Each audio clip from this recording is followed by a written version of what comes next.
chache ambazo tunakwenda kuingia mwaka mwingine, na watu wenye hekima na wajanja ni wale ambao wameshaanza kuchungulia mwaka ujao. Niligusia juzi, nikagusia andiko kwenye kitabu cha Yoeli 2:25. Huwa kuna roho ambazo huwa zinakula mwaka. Kuna roho ambazo huwa zinakula mwaka. Kuna roho ambazo unaingia kwenye mwaka ulioshaliwa tayari. Watu wengi wasio na maarifa, wao wanaona tu mali mwaka umeingia basi mwaka mpya. Hawajui kutengeneza mwaka. Hawajui kuandaa baraka za mwaka ujao. Hawajui kutengeneza ushindi kwa ajili ya mwaka huo. Kwa nakuta wengine wanaingia kule mwaka wao umeshatengenezewa mauti. Anaingia anakufa. Mwingine anaingia anakuwa mlemavu, pata ajali zimeshatengenezwa. Mwingine anaingia anafilisika, mwingine anaingia anakuwa mgonjwa. Na ni kwa sababu hawajui namna ya kuandaa mwaka.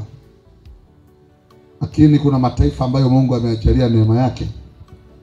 Watu sasa hivi wako makanisani kwa sababu ya mwaka mwingine. Wako wanamtafuta Mungu kwa bidii sana kwa ajili ya mwaka unaokuja. Kwa kadri ambavyo miaka inavyozidi kusogea, ndivyo ambavyo umri unapungua, na ndivyo ambavyo nguvu zinakuishia, na ndivyo ambavyo mambo yanazidi kuwa mengi. Unasema ni bora mwaka huu. Sasa mwaka ili uende vizuri, maandalizi yake unaanza mapema. Bwana Yesu apewe sifa. Maandalizi yake unaanzia mapema. Kuna matukio yalikuwa yasitokee mwaka huu. Kuna baadhi ya watu, lakini kwa sababu hawakuomba, yale matukio yamewakuta kwa sababu hawakuupanga mwaka wao vizuri. Kuna matukio yanayokuta familia, ajali, mauti. Watu wanapata matatizo makubwa kwa sababu ule mwaka walioingia ulishavurugwa. Biblia inasema kwenye Yoeli 2:25, nitarudishia hiyo miaka iliyoliwa na palale. Jeshi ambalo nimelituma, kuna jeshi linatumwa linakula mwaka, linakula miezi, linakula siku, linakula muda. Naingia kwenye mwaka unasema sina amani katika mwaka huu. Kuna watu ni wazima leo, lakini mwaka kesho wanakuta afya imeliwa. Ameingia mwaka kesho anakuwa mlemavu. Na mwaka mjana tu alikuwa mzima. Mwaka jana tu alikuwa anaona ni mzima, anatazama. Anaingia mwaka ule anajikuta ni kipofu. Mwaka jana tu alikuwa mzima. Anaingia mwaka huo anasema amezikwa. Mwaka jana tu alikuwa mzima. Kwa nini watu hawajui jinsi ya kuuzingira mwaka? Sema kuuzingira mwaka. Sema kuombea mwaka. Bwana Yesu apewe sifa.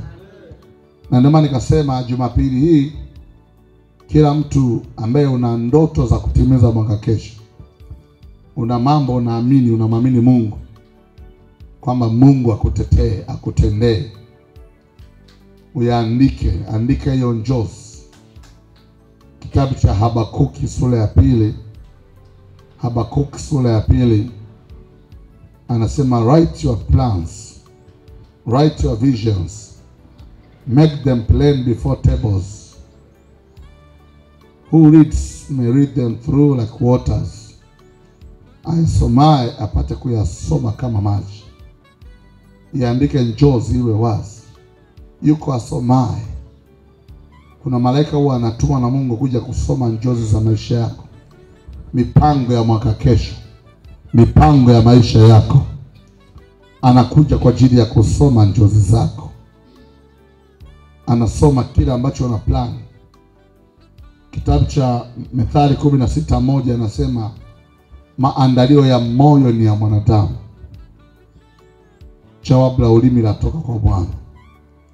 Plans unaanza kuplani wewe. Mwaka kesho nitajenga nyumba.